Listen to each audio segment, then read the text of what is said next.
We are feeling your energy from across the ethers from our spot right here at this desk while we record this video.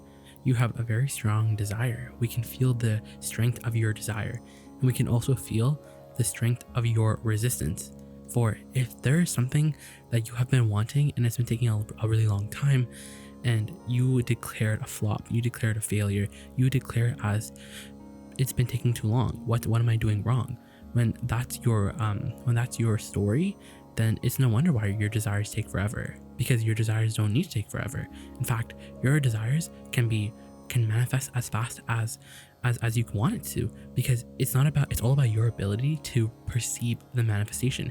And the better way of saying that is all about how you feel about the manifestation. It's all about how you feel about your manifestation. And we really want to ask you, this workshop really wants to ask you, this video really wants you to really consider, am I allowing my dreams to grow momentum, or am I killing my dreams? When the desire pops up in me, when the desire is born within me, do I say, yeah, it would be nice to write a book, but I don't know how to do that? But there seems like there's so much that I have a lot of questions. I don't really know how I'm going to do any of it. So I don't really know. I have no idea. And so in that example, you see how we killed the desire, the momentum of the desire. Instead of the desire feeling so good, instead of thinking about writing this book and feeling so interested in what it would feel like to sit at this desk and the words to appear and to enjoy the flow of the words and to wake up every day and have something to do until it was finished and all the ideas flow. You see how all those words sounded so interesting? You felt them. But when you add that but, you don't allow momentum to grow. You don't allow momentum to grow. And so when momentum isn't growing, then you know what's interesting? Momentum would grow if you didn't do that thing that stopped or hindered the momentum. That would grow if you didn't add resistance. It's because you're adding resistance. So we'll say that again. You're adding resistance to your flow, to your energy, to the mix. So when you add resistance into the mix, it slows everything down. But when you really understand all this, and then you start to feel an emotion of anticipation and excitement, if you truly feel excited about your desire, then you've got it. Then it's so close that it's so close because the gap there's pretty much non-existent. You're so close because when you feel excited, you did it. It's like you can start patting yourself on the back, because our human friends, they don't declare something a success until they, see the evidence of it. And if they don't see the evidence of it, if they don't see the physical evidence of it, then they declare it not here. And we're saying, well, you have to expand your perception of what it means for something to truly be here in this moment, because there are two realities going on. That's why you have emotions. If you ever worry about where you are in relationship to your desires, just think about your desire and how do you feel about it. If you have a thought that makes you feel negative emotion, that means that you're far away from your desire. But usually if you feel excited about your desire, then you've did it. Then you have the emotional version. You've accomplished an emotional version of the desire. You've accomplished it. You've accomplished the real manifestation, which is the emotional manifestation. And once you accomplish that emotional manifestation, which you translate as excitement and ease and anticipation, then from that, once you give time to those emotions, because emotion is always the general platform, and from that general platform, the details that you want, it's like a nucleus, it's like the petri dish. It's like when you find that general spot, now the details can start to fill in. Because the emotion is so general. Because if you really want to speed up your manifestations, if you want to speed up momentum in general, then you have to include emotion into the mix. When there's emotion added into the mix in a conversation like momentum and focus, emotion truly is what makes or breaks your momentum, meaning it can slow it down or it can speed it up. So when you talk about things in terms of emotion, there's usually no resistance because it's so general in nature. When you talk about your book, the book that you want to write, and you say, well, it would just feel so good and it feels so fun and it feels so easy, we haven't banged out any of the details. We haven't even thought about what the book was going to be about. We haven't thought about any of the specific details that any normal person would tell you, because we already know that what you want already exists. As a result of your life, you've created the perfect best-selling book with the perfect characters, the perfect plot, with everything that you would want in a book. In a writing project, it's all there for you. And now, instead of trying to identify and go after, it's about practicing the thoughts. It's about practicing the thoughts that put you in the receiving mode. So when you start to feel excited and you start to feel anticipation, then you're so close to your desire. It's not that you're close to in proximity, it's more like it's ready to come. It's going to follow, it's going to fill in. And so if that's not your experience, if you're like, yeah, I feel anticipation, I feel excitement, then there's two things that you must be doing. and you can always tell by what manifests. So even if you feel excited but you still don't see results, that's usually a good reason why, because you're like, yeah, I'm so excited, but I don't see any evidence, but I haven't seen any impulses. I haven't gotten any impulses. And we're like, but see, that's the thing. Reality will always kill your desire. You can't be a dream killer. You can't be a desire killer. You have to see your desires all the way to the end. You can't let reality bother you. And imagine, like, you have a parent who's on your ass and who's like, you gotta do this, you gotta do that, you gotta do this, you gotta do that. And so you have that pressure, and that kind of, and since you want to be responsible and accountable, and you want people to like you, then you start to give up your control. You start to add more resistance into the mix when you start considering what reality is telling you. What we're saying is reality doesn't really matter, because you are where you are. But when you are where you are, then usually the first human thing that you want to do is you want to justify it. You're like, why am I here? What does this mean? What does it mean that I'm here? And we're like, who really cares? Who really cares about where you are? Because you have to be forward looking. Everything is going in the forward direction anyways. This moment that you're looking at right now is already the past, because your current reality is forward. It's all vibrationally speaking forward. So when you're excited by your desire, then you feel excited. But it really comes down to, and this is really the biggest reason why you still don't see any evidence, is because it really comes down to the most basic, like, preliminary thing, most fundamental thing, which is, what are you giving more airtime to? Are you giving more airtime to the fact that you're excited, or the fact that it isn't here yet? Are you saying I want it, and is the but bigger? Or are you saying I want it, and are you allowing more time in between the I want it and the but? So now you're saying I want it, and I'm so excited for it, it's so easy, and now almost the but is non-existent, because usually the but that you start to include into the mix comes from what is. It comes from your data about what is. It comes from that justification of like, okay, I know I want to write a book, but I've been trying for the last 10 years. I know I want to write a book, and it's gonna be so exciting, it's gonna be so easy, but I haven't seen any evidence of it today. I know I want to write a book, and I'm so excited, and it's gonna be so easy, and it's gonna be so fun and satisfying, and it's gonna be so interesting to see the words take shape right before my eyes and to print it out. But I still haven't seen my desires. I still haven't seen my results. So maybe I should give up on this dream. Maybe I should go out and get a normal job. Maybe I should stop depending on it. And so we're like, but you see how the but really adds so much resistance into the mix. You can actually feel it. So we say, go to your high flying place. Go to the place where, because when you're in a high flying place, your desires move fast, because you're in a high flying place. You feel different. So now you have that you have the broad view. So when you have the broad view, you can tell when this thought's off and that thought's off, because you're not really in the mix of everything, right? Because you have that space. You're not reacting so much. So there are a lot of ways to do that, namely segment intending, intending before every single segment, because life is broken up into segments. Like you're brushing your teeth and you leave the washroom, and then you go to your bedroom to change. Those are two different segments. So each and every segment, you're pausing between each one, and you're like, okay, what do I want from this segment? And when you say that, like when you declare it, then you can match up with your inner being, who's pretty much doing that already. So you're like, oh, I want to feel good, because every segment should feel really good. Everything should feel really good to you.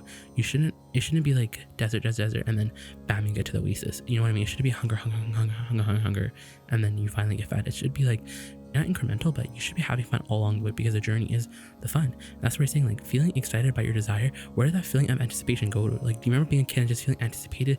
Like you're just like, yes, I just feel good about my life. I just feel good about my life, and I don't know for what reason, but I just do. And you're meant to still be like that, because that truly is the formula. Because when you have to give your desires more time to breathe, and you have to nurture your desire. You can't kill them with doubt, because when you kill them with doubt, you don't have any momentum, and so you're not able to see it. Because the momentum factor is the same thing as the satisfaction factor, meaning how good do I feel about it?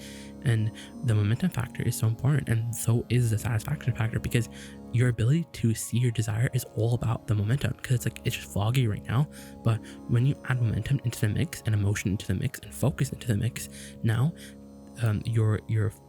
the channel, the vibrational version of your desire, it can become clearer and clearer and clearer. The image can become clearer and clearer until you can perceive it. Because it's like someone is, someone gives you like two pictures, and you're like looking at both, and you're trying to figure out what the difference between the two pictures are, and you're staring at both pictures, and you're translating the vibration of both pictures, but it takes you a moment to realize what the difference in the second picture is between the second and the first picture. It takes you a moment to realize, and that's how your desires are going to feel like.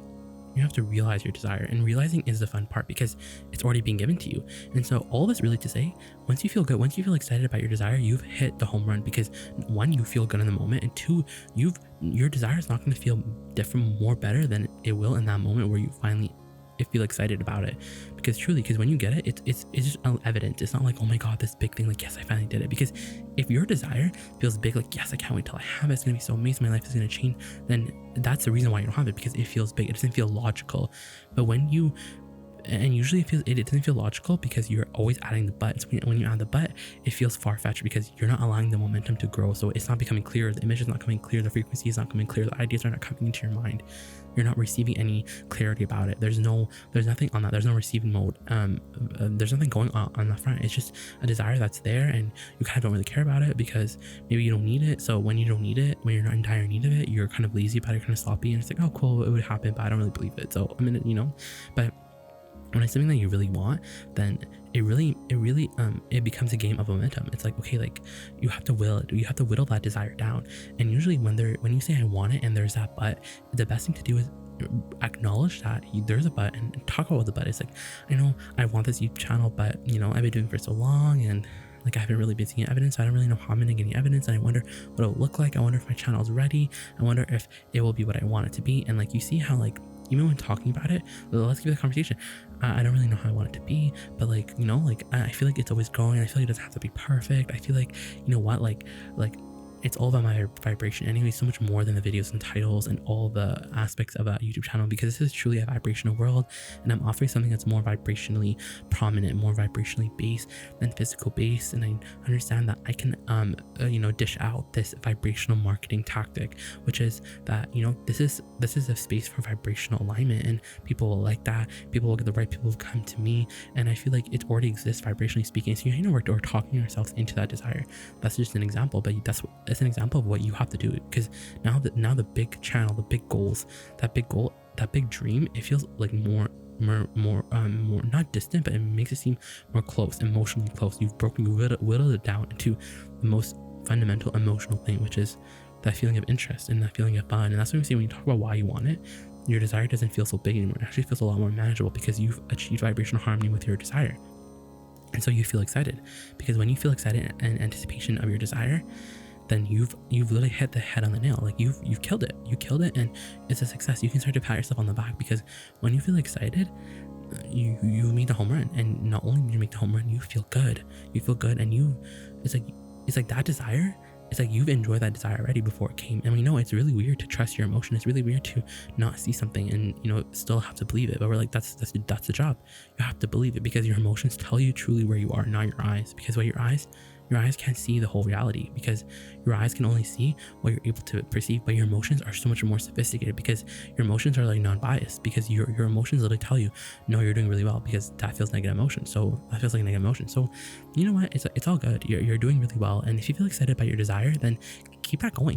Don't let reality stop you. Don't say, okay, I'm excited, but I've been excited for 3 days. Where is it? Because that but is killing your desire. Think about, I want my desire, and I'm so excited for it. I want my desire, and it's gonna be so exciting. It's gonna be so cool. And no matter how big it seems, even if, for example, because you have to practice your desire. You have to keep practicing until it feels more reachable, more manageable, more simple, more interesting, less resistance, because the resistance is what makes it feel so big, right? So, and what's really interesting about all this is that when you become so excited and you feel so much great anticipation, and you really struck that positive emotion about your desire, then it's almost like you stop looking for your desire, because now you're not looking for that fulfillment that your desire would give you. You're already having it right now in this moment. You're having it right now in this moment. You shifted your point of attraction in this moment.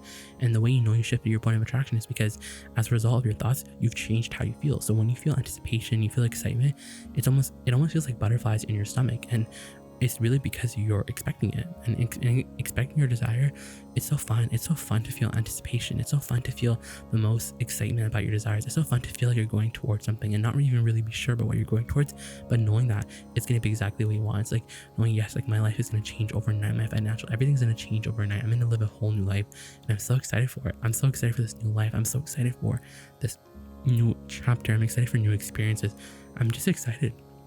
I'm excited for all the different facets and the adventure and almost the unsureness of it all, because I know that's what's going to make it really fun. I'm going to learn as I go. I'm going to figure out as I go, and I'm just going to feel it It's going to feel like intuition, and it's going to fit. Everything's going to fit so comfortably in my life, and I'm so excited for my life to change. And I'm so excited for everything. I feel so much great anticipation because I know that it's all about momentum. I know that it's all about momentum. I know how to do all this. I know that I can create my reality. I know that I have this all in the bag. I know I do, and there's no time to doubt because I'm not giving any airtime to reality. I don't care about reality anymore because I know I want this, and I'm so excited for all of it. I know I want it. I'm so excited for all of it, because once you stop introducing that but, because when you introduce that but, you're spending energy, and when you stop spending energy, you got this. When you stop spending your energy, you're Gucci. Don't spend your energy. Spending energy is so like ghetto, because when you spend your energy, it's like when you spend your energy, you're not going anywhere. That's why you have all these subjects and there's no movement on any of them, because you're splitting energy. You're like, I want it, but I want it, but I want it, but I want it, but when the conversation is I want it and I want it and I want it and, then there's no more split energy. Then now that train is going to move, that car is going to go down the hill. You're going to see movement, because the movement, are you ready for this? The movement of your desire is contingent on how you feel about it, and it's contingent on what thoughts you think about it.